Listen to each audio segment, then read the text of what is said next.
आज की कथा में हम श्रवण करेंगे भागवत धर्म को कैसे पालन करें जिसके द्वारा परिपूर्णता प्राप्त की जा सकती है। उद्धव गीता के उपसंहार में भगवान श्री कृष्ण उद्धव जी से इसका विस्तार से वर्णन करते हैं। श्रीमद् भागवतम का 11 स्कंद अध्याय 29वां भागवत धर्म का निरूपण और उद्धव जी का बद्रिकाश्रम के लिए गमन। उद्धव जी जब भगवान से एक साधक ज्ञान योग के द्वारा मुक्ति को किस प्रकार से प्राप्त कर सकता है इसके बारे में विस्तार से श्रवण करने के पश्चात भगवत भक्त होने के कारण बहुत ही सुंदर प्रश्न पूछते हैं कि हे अच्युत, अपने भक्तों को सदा ही इस भव संसार सागर से बचाने का आपका व्रत है, संकल्प है, इसको मैं जानता हूं। इसीलिए जिस सांसारिक व्यक्ति ने अपने मन को अपने वश में नहीं किया है, ऐसा अनाथ मन है, उसके लिए तो इस प्रकार से बड़ी कठिन योग साधना जो आपने विस्तार पूर्वक हमें बताई है, उसे करना तो बहुत ही कठिन मैं मानता हूं। अतएव आप ऐसा कोई सरल उपाय बताइए जिसके द्वारा मनुष्य अनायास ही आपके परम पद को, सिद्धि पद को प्राप्त कर सकता है। क्योंकि भक्त अगर वो संसारिक है, गृहस्थ है, तो उसके लिए तो योग साधना करना, ज्ञान योग का अनुशीलन करना तो बड़ा ही कठिन है। इसीलिए अनासक्ति मार्ग से प्राप्त होने वाला भक्ति योग बड़ा ही क्लेशाधिक्य प्राप्त कराने वाला है, बहुत ही क्लेश देने वाला है। इसी के कारण भगवान से उन्होंने पूछा कि सरल उपाय बताइए जिससे कर्म में फंसा हुआ व्यक्ति भी परम पद को प्राप्त कर सकता है।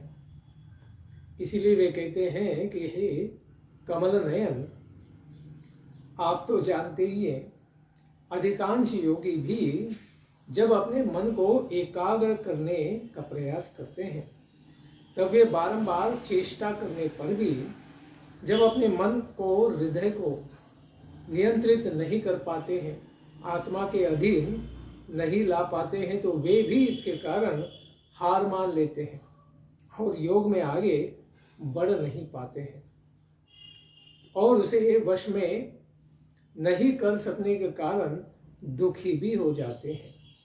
विषिदंती यानी वे बहुत ही विषादग्रस्त हो जाते हैं। इसलिए हे कमल नयन, विश्वेश्वर, सारे जगत के स्वामी, आप ही संपूर्ण जगत के नियमन करने वाले नियंत्रक हैं। इसीलिए सारा सार विचार में बड़े ही चतुर मनुष्य क्या करते हैं, आपके आनंद प्रदान करने वाले चरण कमलों का आश्रय लेते हैं और हम भी लेते हैं। क्यों? क्योंकि अनायास ही इस सिद्धि को वे प्राप्त करना चाहते हैं और उन्हें पता है जब भगवान योग योगेश्वर है तो सारे योगों की सिद्धि केवल उनकी इच्छा और संकल्प मात्र से संभव है। इसीलिए वे कठिन से कठिन ज्ञान मार्ग को छोड़कर भक्ति योग में आ जाते हैं और आपके चरण कमलों की कृपा से बहुत बड़ी सिद्धियां भी प्राप्त कर लेते हैं और आपके परम पद को भी प्राप्त कर लेते हैं। क्योंकि आपकी माया शक्ति उन लोगों का कुछ भी नहीं बिगाड़ सकती, क्योंकि आपने ही गीता में कहा है, मामेव ये प्रपद्यन्ते मायाम एताम तरन्ति ते। जो मेरे चरणों का आश्रय लेगा उन्हें मेरी माया स्पर्श नहीं कर पाएगी और वो माया को पार कर जाएंगे। क्योंकि उनको, आपके भक्तों को योग साधन और कर्मानुसार का अभिमान नहीं होता है। उन्हें तो पता ही है कि हम योग मार्ग में भी अनधिकारी है और कर्म में भी निष्कामता कितनी लाए वो भी कठिन है, कभी कभी गलतियां भी कर देते हैं। इसलिए उसमें हम बहुत बड़े चढ़े हैं, इसका अभिमान तो उन्हें कभी होता ही नहीं है। लेकिन जो लोग आपके इन दिव्य चरण कमलों का आश्रय नहीं लेते हैं वे फिर योगी हो कर्मी हो, वे अपने साधन के घमंड में ही फूट जाते हैं और आपकी माया उनकी बुद्धि में क्या करती है, ऐसा प्रकाश डालती है कि वो बुद्धिहीन हो जाते हैं, यानी उनकी बुद्धि भी अवश्य ही हर ली जाती है और वे भ्रमित होकर अपने मार्ग से पदभ्रष्ट भी हो सकते हैं। इसलिए हे अच्युत, आप तो सबों के हितैषी हैं, सुहृद हैं, सखा हैं। आप अपने शरणागत दास बलि आदि, बलि महाराज आदि सेवकों के अधीन हो गए। केवल उन्होंने अपने सिर को आपके चरणों में समर्पित कर दिया और उनके पास जो भी था वो सब भी आपको दान में दे दिया।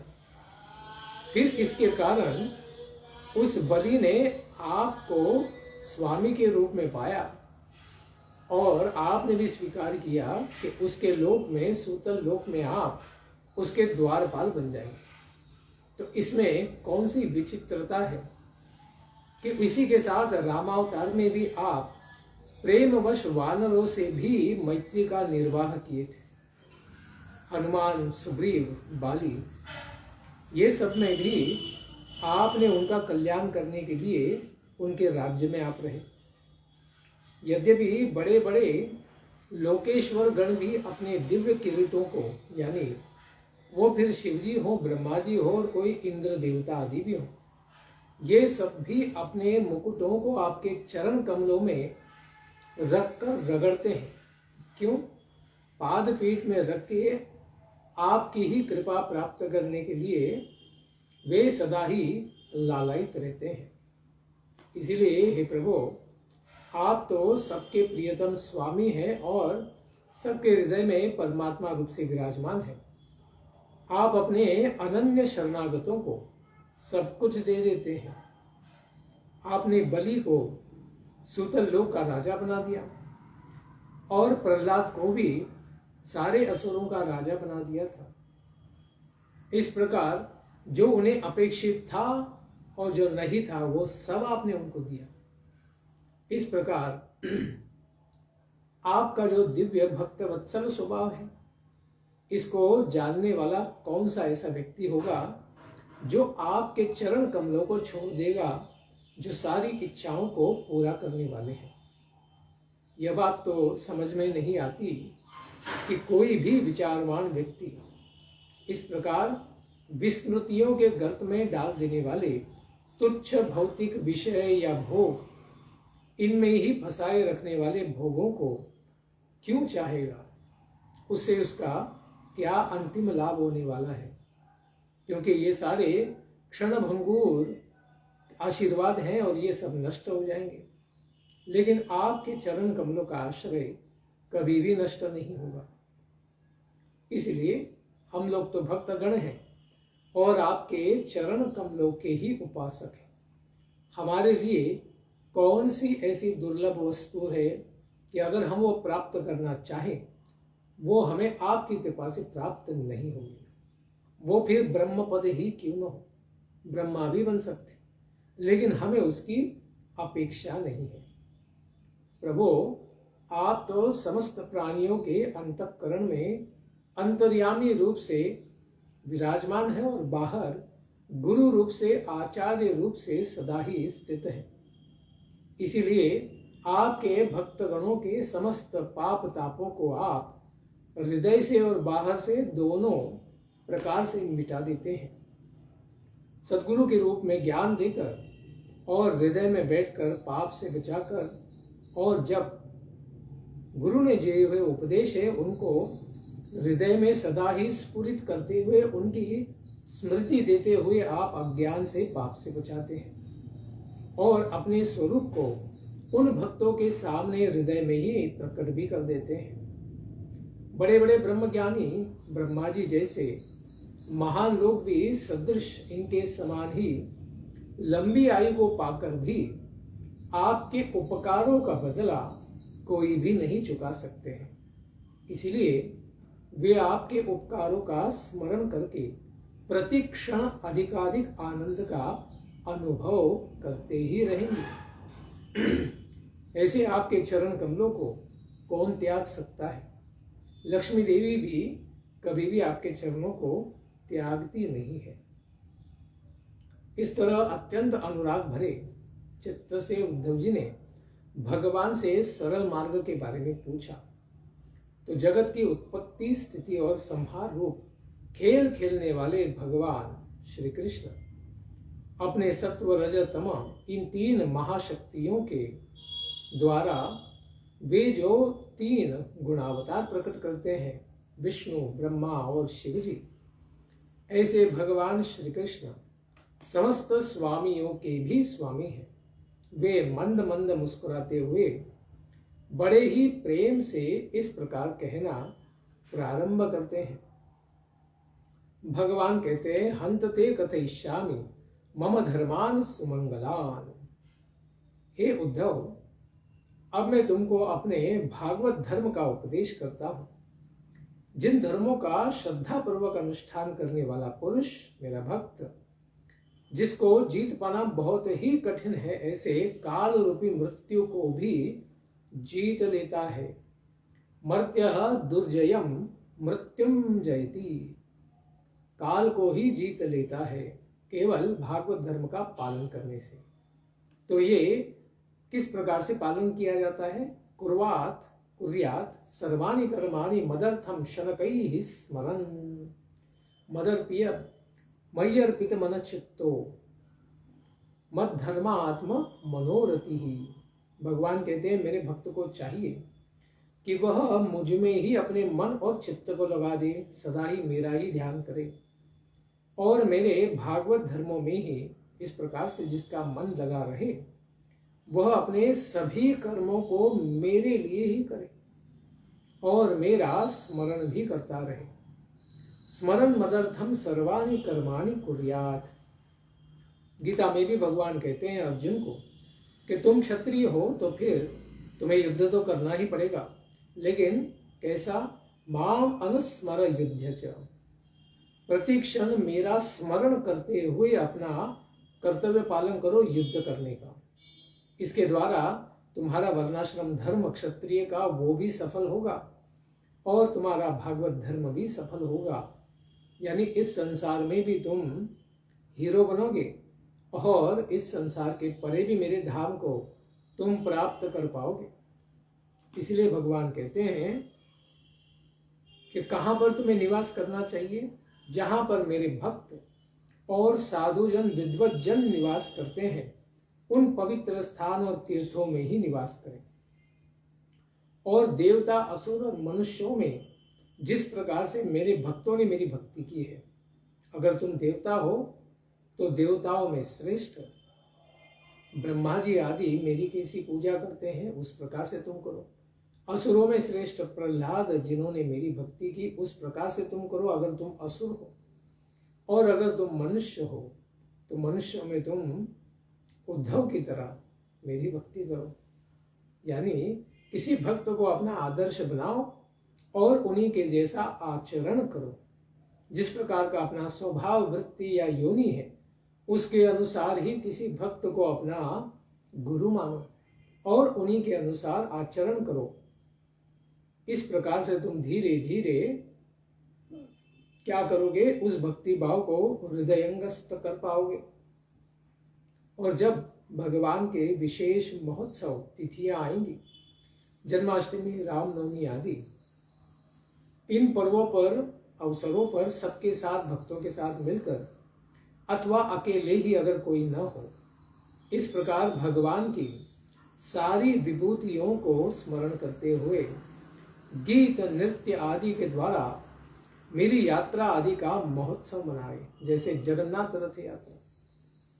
इसके द्वारा भगवान बड़े प्रसन्न होते और कहा भी गया है, रथम तो वामनम दृष्ट्वा पुनर्जन्म न विद्यते।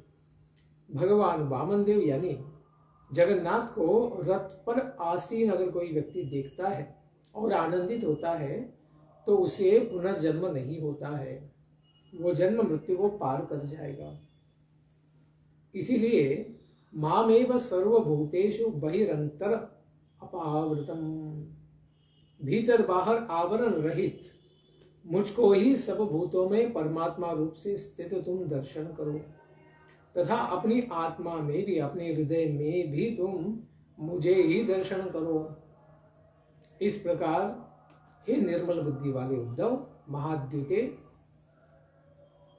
जो साधक केवल इस ज्ञान दृष्टि को अपनाकर संपूर्ण प्राणियों और पदार्थों में मेरा ही दर्शन करता है और उन्हें ही मेरा ही रूप मानकर सत्कार करता है, इस प्रकार से जो भजन में रत हो जाता है, फिर वह ब्राह्मण को देखे, चांडाल को देखे, किसी चोर को या ब्राह्मण भक्त को देखे, सूर्य के देखे या चिंगारी को देखे, किसी क्रूर व्याध को देखे या दयालु साधु को देखे, सब में समान दृष्टि रखने वाला ही पंडित माना जाता है।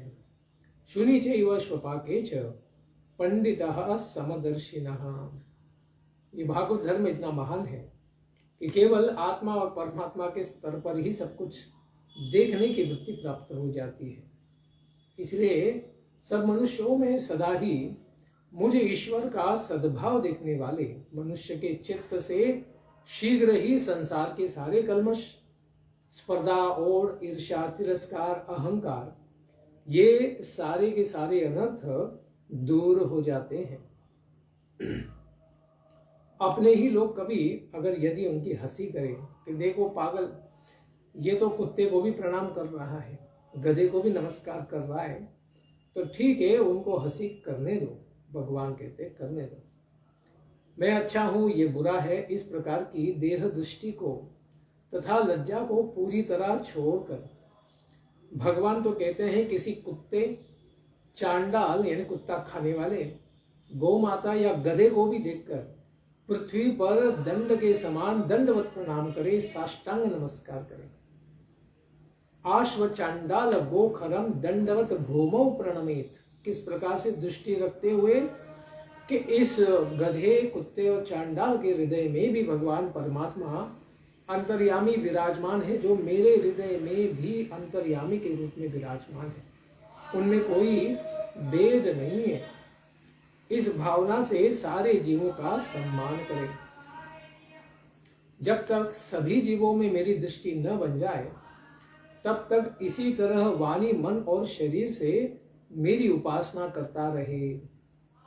जब इस प्रकार सर्वत्र आत्मबुद्धि की जाती है भक्तों के द्वारा, तो थोड़े ही दिनों में, ज्यादा समय नहीं लगेगा, उसे ज्ञान की प्राप्ति होगी और ब्रह्मात्मक उसे सारा जगत दिखने लगेगा कि यह सब भगवान परमात्मा से ही प्रकट हुआ संसार है, भगवान परमात्मा का ही सारा विस्तार है। इस प्रकार वह मन, वाणी और शरीर के सभी संकल्प और कर्मों को केवल उसी के द्वारा मेरी उपासना करता रहे। इस प्रकार उसकी मनोवृत्ति बड़ी ही आध्यात्मिक हो जाएगी। इसलिए भगवान कहते हैं सभी साधनों में जो भगवान की प्राप्ति के लिए किए जाते हैं, उन सब में भागवत धर्म यानी भक्ति योग ये साधन सर्वश्रेष्ठ है कि सभी भूत, सभी जीव पदार्थों में मन, वाणी और शरीर की सभी वृत्तियों से केवल भगवान की ही भावना की जाए। एक कण कण में भगवान परमात्मा ही समाये हुए हैं। इस प्रकार है उद्धव, यह मेरा मत धर्मस्य, ये मेरा भागवत धर्म है। उसका प्रारंभ कर देने पर इसमें थोड़ी सी भी विघ्न बाधा नहीं आती है, क्योंकि ये गुणातीत है। इसलिए गुणों का इसमें वैगुण्य नहीं आता है, कोई भी विकार नहीं आता है। यो यो मयि परे धर्मे धर्म कल्पते निष्फलाय चेत। भगवान कहते हैं उद्धव, इस भागवत धर्म में किसी भी प्रकार की त्रुटि नहीं होती है, यह परिपूर्ण है, काल गुणों से परे है। यदि इस धर्म का साधक भय, शोक आदि जीवन में कभी हो जाए, मृत्यु का भय हो जाए, सर्प आदि का भय हो जाए, कभी शोक हो जाए, घर में कोई मर जाए, इस समय में भी आने वाली भावना से रोने आदि जो निरर्थक कर्म है संसार में मूर्खतावश किए जाते हैं, उनको भी निष्काम भाव से अगर भगवान को समर्पित कर दे तो वह भी भागवत धर्म का अंग बन जाता है। जैसे बाल कुमारों ने अघासुर के मुख में जाते समय भले ही वो अजगर के मुख में जा रहे थे, तब भी उनको भय नहीं हुआ। भगवान का नाम जोर जोर से चिल्लाते हुए उन्होंने प्रवेश किया और प्रायः सबकी मृत्यु भी हो गई। लेकिन भगवान को समर्पित भाव से वो खेल खेल रहे थे, तो भगवान ने उनको सबको जीवित कर दिया और पुनः अपनी वृंदावन की लीलाओं में उन्हें समाहित किया था। इसलिए संसार में कोई बुद्धिमान है तो बुद्धिमानों की बुद्धि और चतुरों की चतुराई तो इसी में है कि ये संसार जो विनाशी और असत्य शरीर को धारण करने के लिए हम भ्रमित होकर सत्य मानते हैं, लेकिन इन सब से परे अमृत यानी जो कभी मृत्यु को प्राप्त नहीं है या मृत्यु या काल भगवान को कभी स्पर्श नहीं कर सकता है, ऐसे अमृत को वो प्राप्त कर सकता है। लेकिन आवश्यकता है कि सदा ही भगवान के नाम संकीर्तन में व्यक्ति लग जाए। इसलिए उद्धव, यह सब मैंने जो दिव्य ज्ञान है, संपूर्ण ब्रह्म विद्या है, ब्रह्मवाद है, इसका रहस्य समास और व्यास पूरी तरह ओतम प्रोतम तुमको बता दिया है। इस प्रकार इस महान रहस्य को समझना तो मनुष्य की तो बात ही छोड़ दो, अरे देवताओं के लिए भी इसको समझ पाना बड़ा ही दुर्गम है, कठिन है। देवानाम अपि दुर्गमः, इसको मैंने तुम्हें बड़ी सरलता से समझाया है और बड़े ही स्पष्ट और युक्ति युक्त ज्ञान के साथ मैंने वर्णन करके तुमको सुनाया है। उसके अभिप्राय को जो भी मनुष्य समझ जाता है कि हाँ, संसार तो असार है और भगवान की भक्ति भागवत धर्म का पालन ही वो सुगम मार्ग है जिससे व्यक्ति संसार को पार कर सकता है, उसके हृदय की ग्रंथियां छूट जाती है और वह सांसारिक भावना से, संसार के विचार से मुक्त हो जाता है। इसलिए मैंने तुम्हारे प्रश्नों का बड़े ही स्पष्ट रूप से विवेचन किया है। जो पुरुष हमारे इस दिव्य प्रश्नोत्तर का विचार पूर्वक श्रवण करता है और इस दिव्य ज्ञान को, भागवत धर्म को धारण करता है, वह अवश्य ही सनातनम परम ब्रह्म दिगच्छति, वह अवश्य ही परब्रह्म को, भगवान को प्राप्त कर लेता है। आवश्यकता है कि सारे अनुसंधानों को त्याग करें और केवल भगवान की भक्ति में लग जाए। इसलिए जो मनुष्य इस दिव्य भागवत धर्म को पहले समझता है, अपने जीवन में उतारता है और फिर मद भक्तेषु अभिधास्यति, मेरे भक्तों को भी अच्छी तरह से समझाता है, प्रचार करता है, कीर्तन करता है, उस ऐसे दिव्य ज्ञान दाता को मैं बड़ा ही प्रसन्न मन से अपना स्वरूप दे देता हूँ, यानी मेरे समान ही शंख चक्र गदा पद्म धारण करवा देता हूँ, यानी उसका संसार से मोक्ष होकर वो वैकुंठवासी बन जाता है। अर्थात उसे भगवान इस संसार में आत्मज्ञान करा देते हैं। इतने भगवान प्रसन्न हो जाते हैं। गीता में भी भगवान कहते हैं, यह इदम परमं गुह्यम मद भक्तेषु अभिधास्यति भक्ति मयि पराम कृत्वा मामेवश्यसि असंशयः।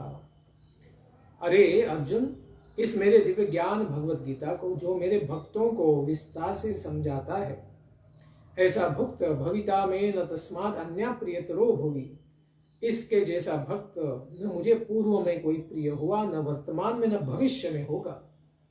और ऐसा भक्त मेरी भक्ति योग का आचरण करते हुए मेरे परम पद को, वैकुंठ को, गोलोक वृंदावन को प्राप्त कर जाएगा। इसलिए जो मनुष्य इस परम पवित्र हम दोनों के दिव्य संवाद का बड़े ही अच्छी तरह से पाठ करेगा, वह मुझको ज्ञान दीपक दिखाने के कारण पवित्र हो जाएगा। भगवान का ही ज्ञान भगवान को ही अर्पित हो जाएगा, यानी वो सेवा हो जाएगी। यानी उसकी बुद्धि के द्वारा यह भक्ति योग का अनुशीलन पालन श्रवण करने से, आत्म हृदयस्थ करने से वह परम शुद्ध हो जाएगा इस प्रकार से जो यह दिव्य संवाद को प्रतिदिन श्रवण करेगा, श्रद्धया श्रवणयात, बड़ी ही श्रद्धा पूर्वक इसका श्रवण करेगा, उसका क्या लाभ होगा? मयि पराम भक्तिं कुर्वन् सकर्म भी न बध्यते, उसे पराभक्ति प्रेम भक्ति की प्राप्ति हो जाएगी और वह भौतिक संसार के सब कर्म बंधनों से मुक्त हो जाएगा। इसलिए प्रिय मित्र उद्धव, क्या तुमने अब ब्रह्म को बड़े अच्छे तरीके से समझ लिया है? ब्रह्म तत्व क्या है, परमात्मा तत्व क्या है, भगवत तत्व क्या है, ये समझ में आ गया? क्या तुम्हारे मन में जो भी उत्पन्न होने वाला शोक था वो पूरी तरह दूर हो गया है? मेरे द्वारा उपदिष्ट इस दिव्य ज्ञान को तुम किन किन को प्रचार कर सकते हो? ये भगवान बताते हैं कि सबको नहीं बताना है। दाम्भिकाय नास्तिकाय शठाय अशुश्रूयो अभक्ताय दुर्विनीताय न दीयता। किसको नहीं देना चाहिए? जो दाम्भिक है, घमंडी है, नास्तिक है, पाषंडी है, शठ है, पॉलिटिशियन है, अश्रद्धालु है, श्रद्धाहीन है, अज्ञानी है, भक्तिहीन है, भगवान को मानता ही नहीं है, और उद्धत है। उद्धत यानी कुछ ज्ञान भी बताओ तो भी उसका तिरस्कार कर देता है। ऐसे पुरुषों को कभी भी ये भागवत धर्म का वर्णन नहीं करना चाहिए। लेकिन जो इन दोषों से रहित है, ब्राह्मण भक्त है, ब्राह्मणों को प्रिय है, साधु स्वभाव वाला है, दूसरों के कल्याण के लिए काम करता है, पावित्र का, नियमों का, वर्णाश्रम धर्म का अच्छे तरीके से पालन करता है, सात्विक वृत्ति वाला है, उसको तुम अवश्य ही बतलाना। तथा जिनमें मेरे प्रति भक्ति हो, फिर वो जन्म से यानी शूद्र परिवार में भी जन्म लिए हो, या चांडाल परिवार में, या फिर स्त्री देह में भी हो, तब भी उनको यह ज्ञान अवश्य ही प्रदान करना चाहिए। तो कुछ लोगों को लगता है कि दिव्य ज्ञान में शूद्र और स्त्रियों को प्रवेश नहीं है, लेकिन भगवान यहाँ स्पष्ट रूप से आदेश देते हैं कि स्यात् शूद्र योषिताम, भले ही कोई शूद्र हो या योषिताम यानी स्त्री हो, उनको भी मेरे भक्ति के बारे में यह भागवत धर्म का पूरी तरह तुम वर्णन कर सकते हो, अगर उनको मेरे प्रति थोड़ी भी श्रद्धा है। इसलिए जैसे अमृत का पान कर लेने के बाद पीने के लिए संसार में कोई भी चाय अवशिष्ट नहीं रह जाती है, बच नहीं जाती है, उसी तरह इस दिव्य भागवत धर्म के दिव्य ज्ञान को जान लेने पर संसार में और कुछ भी जानने के लिए अवशिष्ट नहीं रह जाता है, निर्वेद हो जाता है व्यक्ति, उसको कुछ भी और श्रवण करने की इच्छा नहीं रह जाती है। इसलिए हे तात उद्धव, जिस तरह मनुष्यों के ज्ञान, कर्म, योग, वाणिज्य और राजदंड आदि राजनीति से क्रमशः मोक्ष, धर्म, काम और अर्थ, इन सब फलों की प्राप्ति होती है, किंतु तुम जैसे जिज्ञासु भक्त के लिए तो चारों प्रकार के ये पुरुषार्थ फल तो केवल मैं ही हूं, यानी तुम्हें इन पुरुषार्थों की अपेक्षा ही नहीं है, क्योंकि तुम भक्त हो। इसलिए तुम्हें फल रूप में केवल मुझे ही प्राप्त करने की इच्छा है। तो तुम्हें संसार के कोई भी ऐश्वर्य में तो क्या स्वारस्य है, तुम केवल मुझे ही प्राप्त करना चाहते हो। इसलिए मनुष्य जब सभी प्रकार के कर्मों का परित्याग कर देता है, वर्णाश्रम धर्म से भी ऊपर उठ जाता है, तो मुझे आत्मसमर्पण कर देता है भक्ति योग में, उस समय भगवान कहते हैं कि वह मेरा विशेष माननीय बन जाता है, सम्मानित हो जाता है साक्षात भगवान से। और भगवान कहते हैं कि मैं उसका जीवत्व से उसे छुड़ा देता हूँ, भौतिक संसार में कर्म बंधन और शरीर से उसको मुक्त कराकर अमृत स्वरूप मोक्ष की प्राप्ति करा देता हूँ, और वो भगवान को प्राप्त करके भगवान के जैसा ही स्वरूप, जो जन्म मृत्यु जरा व्याधि के परे दिव्य आनंदमय आध्यात्मिक रूप को प्राप्त कर जाता है, अपने नित्य धर्म को प्राप्त कर जाता है, नित्य स्वरूप को प्राप्त कर जाता है। इस प्रकार सुखदेव गोस्वामी कहते हैं, कि भगवान ने बड़े विस्तार से और प्रेम से उद्धव जी के लिए इतने सारे अध्यायों में इसका वर्णन आया है। इस उद्धव गीता का वर्णन किया कि जब उद्धव गीता में जब भगवान ने योग मार्ग का संपूर्ण उपदेश उद्धव जी को दिया और उद्धव जी ने उसको आत्मसात कर लिया, उस समय भगवान श्री कृष्ण की वाणी को सुनकर उद्धव जी की आंखों में आंसू उमड़ पड़े प्रेम के कारण, और प्रेम के प्रवाह के रूप में ही उनका गला भी रुंध गया। वे चुपचाप से हो गए और हाथ जोड़कर भगवान के सामने थे, कुछ भी बोल भी नहीं पाए। ऐसे उद्धव जी, इनका मन प्रेम से विलुप्त हो गया था। उन्होंने धैर्यपूर्वक उस मन को रोका और अपने आप को अत्यंत भाग्यशाली अनुभव करते हुए अपने सिर से यदुवंश शिरोमणि भगवान श्री कृष्ण के चरणों का स्पर्श किया और हाथ जोड़कर उनसे प्रार्थना की, हे प्रभु, मैं जिस अज्ञान रूपी महा अंधकार को अपनाए हुए था वह आपकी कृपा से अभी दूर हो गया है। नष्टो मोहा स्मृति लब्धा तत्प्रसादात मयाच्युतः स्थितोस्मि गत संदेह। जैसे अर्जुन ने कहा था वैसे ही उद्धव भी कहता है कि जो अग्नि के समीप पहुंच जाता है उसके लिए बहुत कड़ाके की सर्दी और अंधकार का भय कैसे हो सकता है? नहीं हो सकता है।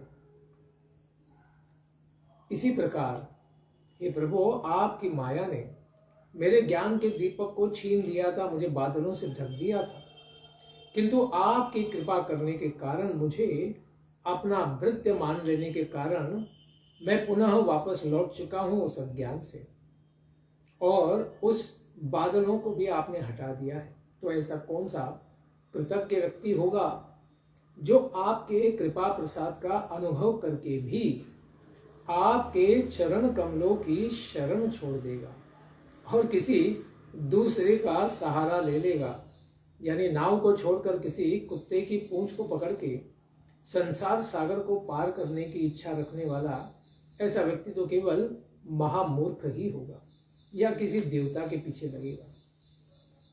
इसीलिए हे प्रभु, आपकी क्या कृपा हुई है कि आपने अपनी माया से सृष्टि की वृद्धि करने के लिए ही इस संसार में दाशार्ह, वृष्णि, अंधक, सात्वत वंशी यादवों के साथ मेरा जो सुदृढ़ भौतिक स्नेह था उसके द्वारा माया ने तो मुझे बांध दिया था, लेकिन आज आपने जो आत्म तत्व का बोध किया है इस ज्ञान रूपी तीखी तलवार के द्वारा उसे आपने काट दिया है। इसलिए हे महायोगेश्वर भगवान, मेरा आपको नमस्कार है।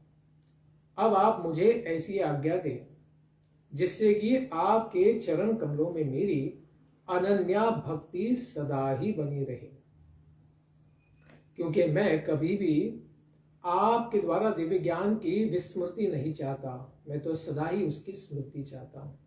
तो भगवान कहते हैं, उद्धव, मयादिष्ट बदर्याख्यम ममाश्रमम गच्छ। भगवान आदेश देते हैं, क्योंकि अभी भगवान तो भगवत धाम के लिए निकलने वाले हैं, तो उद्धव जी के लिए सेवा देते हैं कि तुम जाकर मेरी आज्ञा से बद्रिकाश्रम धामक मेरे ही धाम में चले जाओ, जहां पर मैं नर नारायण और व्यास देव के रूप में विराजमान हूं। वहां तुम चले जाओ और वहां मेरे चरणों तक गंगा जल का तुम स्नान करो और उसी के पान के द्वारा सेवन करते हुए तुम और भी पवित्र हो जाओगे।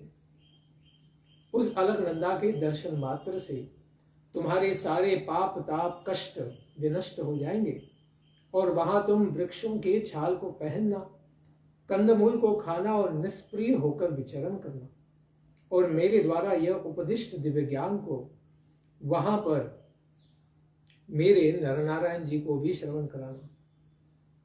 इस प्रकार सर्दी गर्मी सुख दुख को तुम सह जाना, स्वभाव से सदा ही सौम्य रहना, अपनी इंद्रियों को सदा ही वश में रखना, चित्त को शांत बनाए रखना, बुद्धि समाहित रहे इस प्रकार से वर्तन करना और तुम स्वयं सदा ही मेरे इस दिव्य स्वरूप में इसका अनुभव करते हुए मन में डूबे रहो। इस प्रकार मैंने तुम्हें जो भी शिक्षा दी है उसका एकांत में रहकर अनुभव करो, आनंद लो। अपनी वाणी और चित्त को सदा ही मुझ में लगाए रखो। मेरे द्वारा बतलाए गए भागवत धर्म में रम जाओ। अंत में 3 गुण और उससे संबंध रखने वाली सारी गतियों को तुम पार कर जाओगे और उनके परे मेरे परमार्थ स्वरूप को तुम प्राप्त कर जाओगे। इस प्रकार भगवान ने आदेश, उपदेश, आशीर्वाद सब दे दिए। तब सुखदेव गोस्वामी कहते हैं कि जब भगवान ने उद्धव जी को इस प्रकार से उपदेश किया तो भगवत भक्तों में श्रेष्ठ उद्धव जी भगवान की परिक्रमा करते हैं और भगवान के चरण कमलों पर अपना शीश नवाते हैं।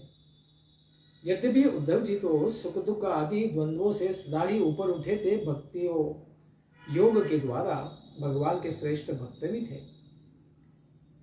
क्यों? क्योंकि भगवान के चरण कमलों की शरणागति तो उन्होंने पहले से ही कर ली थी।